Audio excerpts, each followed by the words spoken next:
Donc l'idée aujourd'hui, c'est de renouveler cette expérience qui fut une belle réussite en 2015 avec vous tous. Donc comme on avait indiqué l'année dernière, on a essayé de tenir compte des points positifs et des points à améliorer pour mieux vous accueillir encore cette année avec le groupe de projet. Groupe de projet qui, bien évidemment, pareil, a été chapeauté par Monsieur Jean-Marie Accard, qui prendra après moi la parole et qui a accepté pour la deuxième année consécutive à mener à bien ce projet. Ce qui est très important aujourd'hui, c'est encore une fois de vous sensibiliser au thème du handicap, qui est cher aussi pour moi personnellement, puisque je suis aussi victime du handicap, comme beaucoup d'entre vous ici peut-être. Le handicap, surtout, il n'est pas toujours visible et c'est important de le signaler. Voilà, c'est quelque chose qui parfois peut choquer, mais parfois ça ne se voit pas. Et je crois que c'est une façon aussi de vous montrer qu'il y a plusieurs possibilités autour du handicap et que c'est avec l'aide de tous qu'on arrive aussi à surmonter ces difficultés dans le quotidien.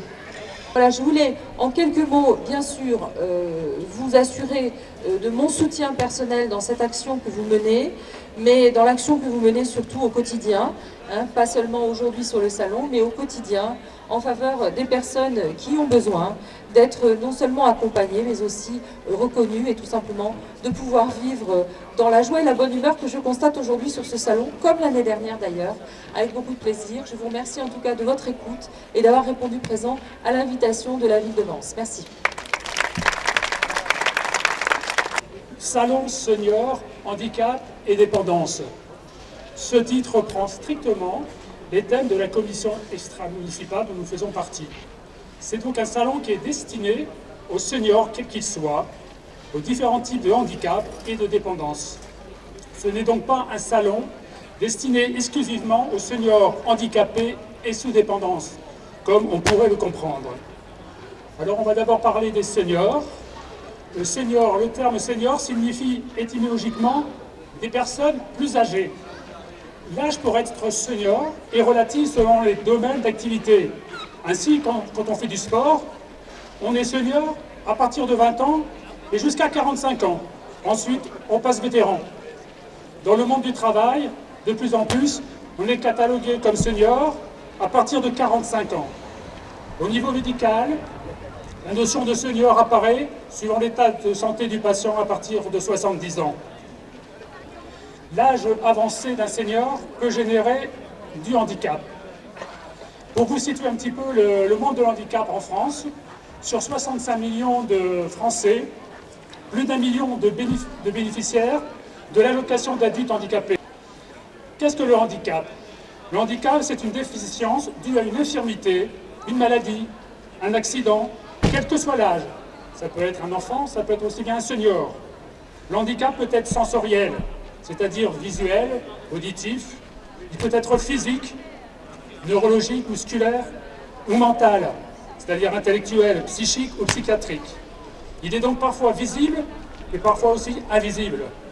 Les causes sont variées, des traumatismes, des accidents, des malformations, des anomalies génétiques, des infections, des maladies cardiovasculaires, respiratoires ou rhumatismales. Et enfin, l'âge. L'âge avancé peut provoquer effectivement l'handicap. Il est important de souligner que l'âge avancé, le handicap et la dépendance touchent également la famille et les proches qui doivent se soucier de la personne handicapée ou sous dépendance.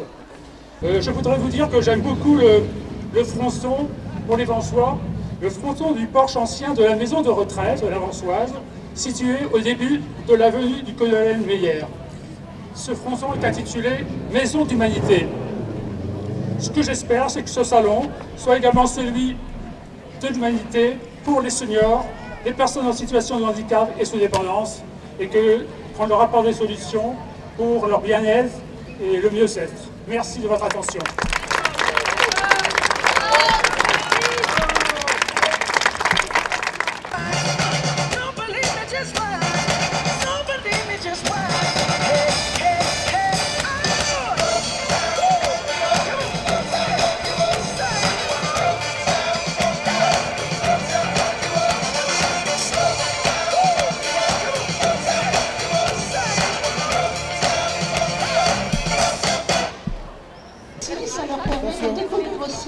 grande partie de leur estime d'eux-mêmes. Et j'ai l'honneur de vous dire que monsieur le directeur du conservatoire de Vence m'a octroyé la possibilité de faire cours dans son conservatoire et vous pouvez lui rencontrer.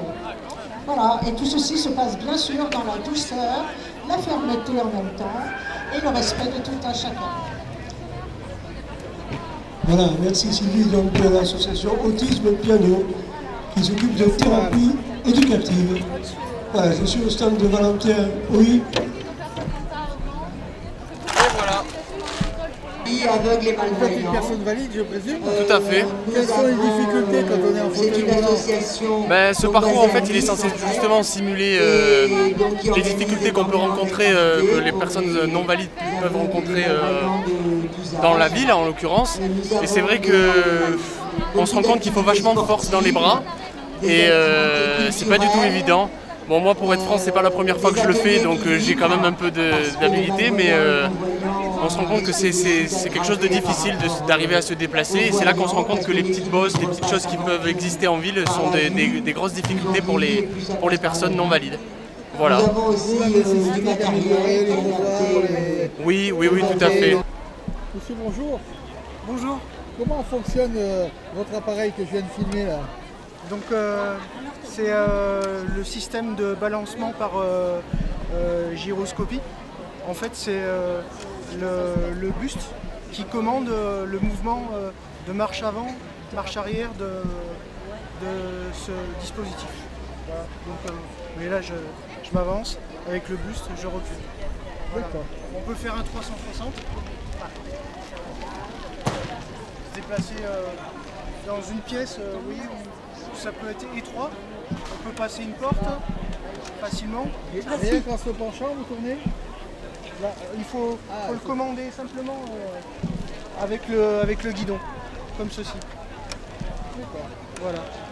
En fait, pour la marche avant ou la marche arrière, en fait, c'est le buste qui commande le mouvement. Vous voyez? Là, par exemple, si je reste droit, il reste en station arrêtée. Et dès que je m'avance,